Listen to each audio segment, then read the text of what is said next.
This is my pride and joy. This is Little Stinker, my pit special that is now in the National Air and Space Museum, number N22E. I always call it 22 Easy. And little tiny airplane, only weighs about 544 pounds. And a great joy to fly. As you were flying along cross country, you look out there at that little short wing and think, what in the world is keeping me in the air? Marvelous little airplane.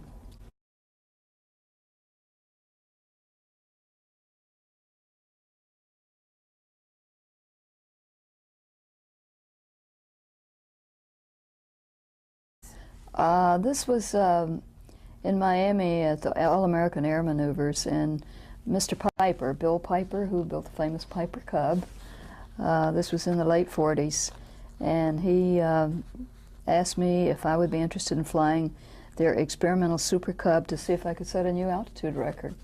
And I said, sure, that would be fun. And so they loaded it up one morning with the barograph, all the same day, of course. And I climbed in and went up to, maybe 29,000 feet or something like that. I can't remember all these figures. It was about 53 degrees below outside, and I haven't mentioned I usually fly barefooted, and my feet darn near froze to death. But it was a nice little airplane. After that, they came out with a regular Super Cub. So tell me, why do you usually fly barefooted? I guess because I'm a Florida cracker. In the late 40s, I endeavored to set a world land speed record for women. I was trying to break Jacqueline Cochran's record, and actually had the record broken. You fly 4 passes, not too high above the ground, but there were 2 rules. You couldn't go over a certain altitude, and you had to land where you took off. And just as I was going by the pylon on the last pass, and I had the record set at 426 miles an hour, I think it was, the engine blew up, and there was a little fire, and I pulled up to over 3,000 feet to bail out. The tower told me to bail out. And I reached for the handle, and I was over the water, and I thought, I don't think so. And at the handle to eject, and so I did not eject, and landed without an engine at MacDill Air Force Base. At that time, the Air Force was instructing all of their P-51 guys, if you have an engine failure, get out. But I was fortunate enough to get it back down. Thank goodness, because it wasn't my airplane. It belonged to a wonderful gentleman named Woody Edmondson, who was the 1948 International Aerobatic Champion. And he was kind enough to let me use his airplane. I'm sure he was glad to see. Oh, he was scared to death. Everyone who lets a girl use their mechanized equipment just lives in great fear until you return it all in one piece. But so many of them were willing to be able to let you do that. That's very, very nice of him. Coveralls over the outside, very loose.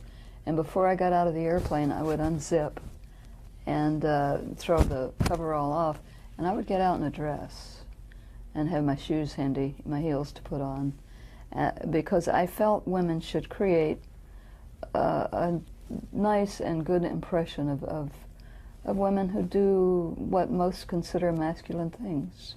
And I've always felt that way. I think it's very important that no matter what you're doing, you remain a lady. Absolutely. Go ahead. Do you have anything else you want to say about that? Yeah, this was my 1929 Great Lakes when I first started flying it in about 1947. And it was a dear little airplane with a Kenner engine.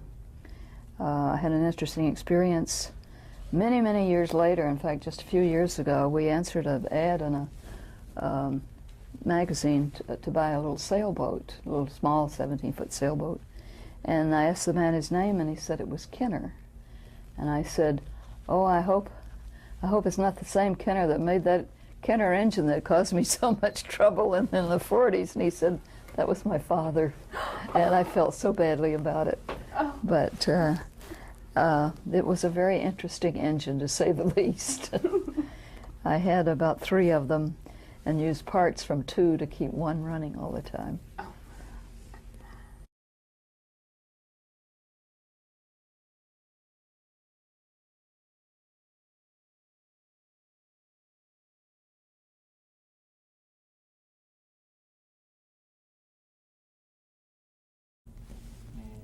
This is on Daytona Beach, the sands of Daytona, long before the track was built, and just before making a run with NASCAR in a '56 Corvette. I also drove the '56 pace car there for the races, which was a Vet, and I think the speed, I think was somewhere around 143, 44, somewhere miles an hour, the average speed. It was a new record for women, straightaway record. When you run on the beach, you have to be very careful. Of course, they don't anymore, but the tide would bring in what we call tide pools.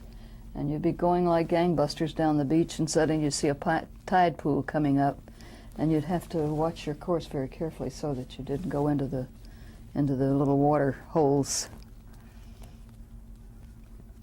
This is a very exciting place. It's called Bonneville Salt Flats, and it goes for many, many miles.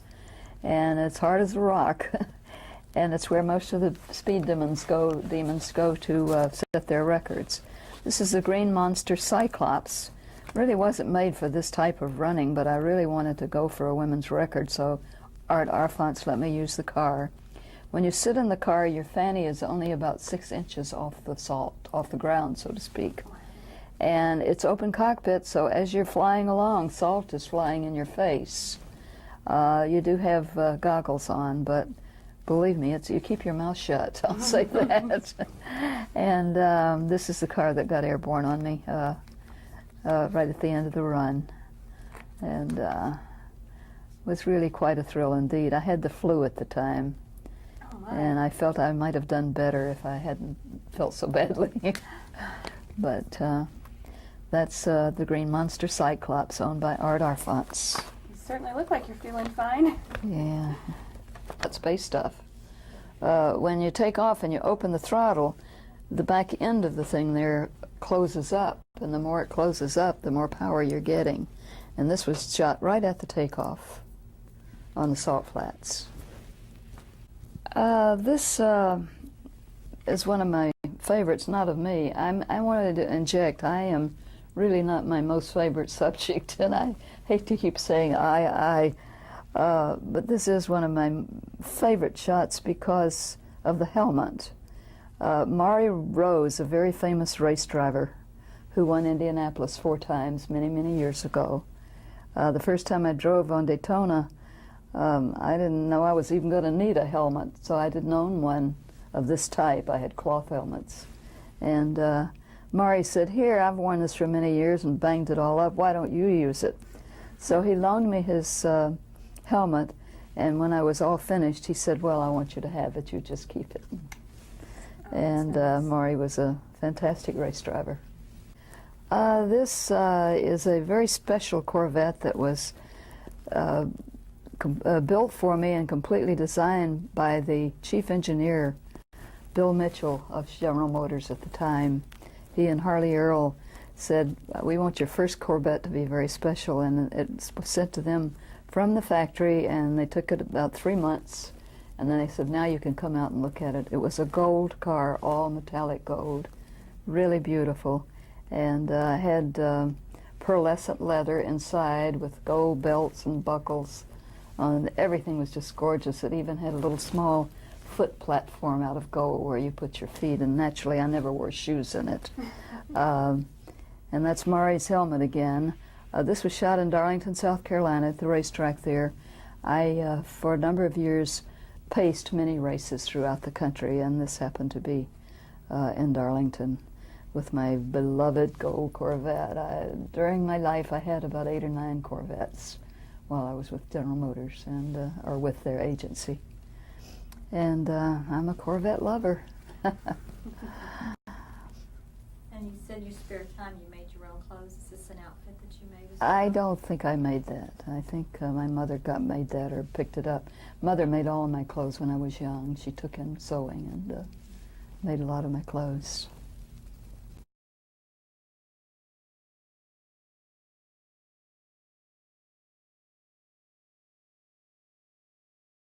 uh, pair of men's pajamas the whole time I was there. This is the sound room, and they would put you in there to check your various reactions and sounds, and actually it was so quiet in there you could hear your own heartbeat. It was kind of interesting. Quite a interesting experience, and Yeah, right. quite a classy outfit. Oh, sure. Oh, this is just a simple treadmill test that they gave you at the Brooks Aerospace Medicine School. It, of course, they made it go faster and faster and steeper to see how long you could undergo the physical activity. And I have to say, in all of these, you're just grinning and looking like you're having a Oh, blast. I was. I just had a great time. Really great time. This was kind of interesting. They were trying to show me and test me underwater because of the buoyancy advantage you have. Your body is weighs a lot less, so to speak, underwater, like 90% less. And this is Scott Carpenter and Alan Shepard helping me adjust the mask. The interesting thing about it is I don't swim. I never have. I'm not particularly afraid of water, but I don't swim. But I didn't dare tell them. And we all went underwater, and they were very nice to hang around and help me when I wanted a little help. And I don't think they ever knew I couldn't swim. But it wasn't the most exciting thing that I did, I'm afraid. That's interesting. I was going to ask you, with all your everything else you've done, from cars to planes to boats to skydiving, I was about to ask if you've done much scuba diving, but... Well, I've done a little, but I didn't particularly like it. I skied in the ski shows at Cypress Gardens a lot, but when I'd fall, I'd just come up and hang on to a ski until somebody came to get me. So I never really learned how to swim. You do all these boating adventures and boat jumping and water skiing, and didn't need to swim. No, well, really, I really didn't. I'm not afraid of water. I just didn't. I don't like it in my ears, my eyes. This is the control room of the centrifuge that I mentioned to you. While you're going around and round in this thing on the 50-foot arm, they actually see you on a TV screen in the control room, and those are the technicians, of course, watching to see if I black out or you know, what happens. And they were very nice to me. And you got to watch this video yourself afterwards of you going through the ride? Yeah, right. This was in a water test with Scotty and Alan Shepard. They were very helpful to me during the water test, which I was very pleased didn't last too long. This was long before America ever flew anyone into space, before Shepard's flight at the Cape, and Wally Schirra and Deke Slayton, the late Deke Slayton, they were showing me what a capsule looks like when it comes back or when it lands and is recovered, in order to find out what sort of damage they could expect on an actual flight. Recovering these test flights helped them a great deal, technically. Now I have to ask, you worked so closely with the 7 during this time frame that you were down there, and did get to see a couple launches. When John Glenn went back up just last year, did you get a chance to see his launch? Yeah, I saw it. I had written John a letter, and I think it probably went in the fan box, as everything usually does. I also wrote Eileen, and I'm sure it went in the fan circular file also. But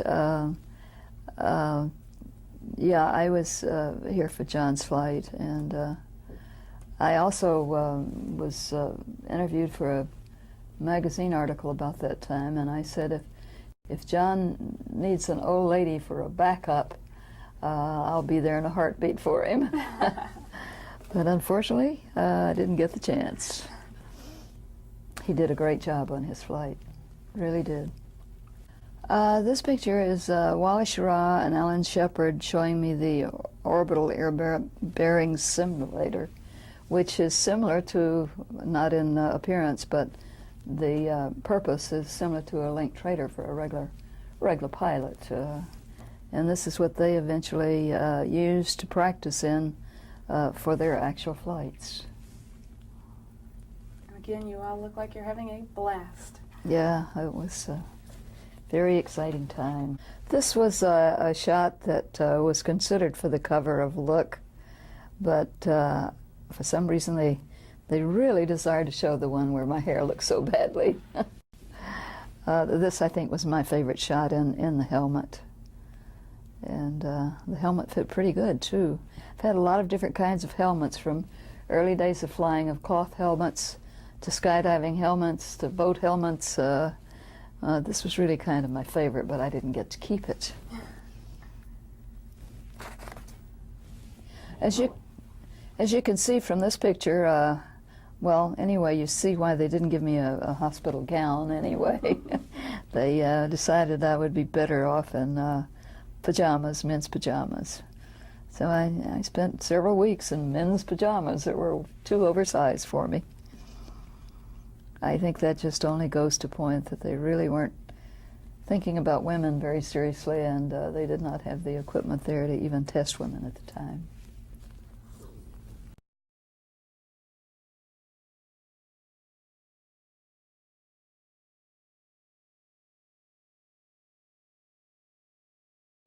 Well, I'm not sure when I saw my first inverted ribbon cut. But when I did see it, I remember thinking, whoa. I was a kid. In my air show career, that was one of the maneuvers that I wanted to try. I try to make it as visible as possible. I'll use about 75 foot of ribbon. I'll end up tying multiple knots with long strands off of it, so that, you know, 1,000 feet down the runway I can squint and I can see that ribbon going across the runway. You need to still keep a real good focus on the poles, the ribbon, and everything that's down there.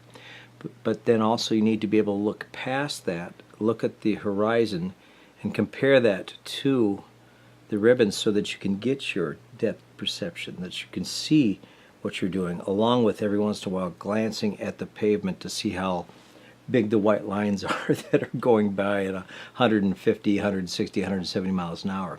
15 feet off the ground doing 170 miles an hour is pretty low.